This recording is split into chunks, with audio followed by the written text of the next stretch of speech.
మయి చానన్యయోగేన భక్తిరవ్యభిచారిణి వివిక్తదేశసేవిత్వం అరతిర్జన సంసది. ఈ శ్లోకంలో పరమాత్మ అనన్య భక్తి గురించి చెబుతున్నారు. అనన్య భక్తి అంటే ఏమిటి?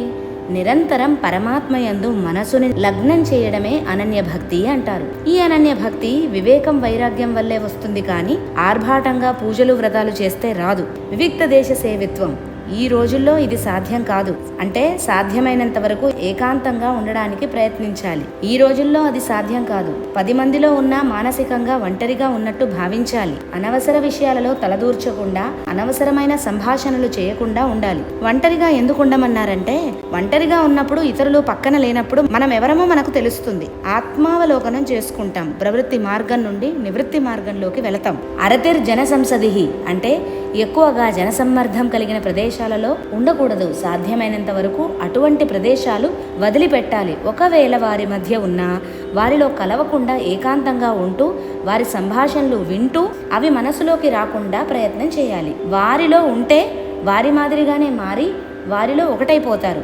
ఇది సాధకుడికి మంచిది కాదు. దీనికి విరుగుడు ఒకటి ఉంది. అదే సత్సంగం, మంచి వారితో స్నేహం, వారి సాంగత్యం.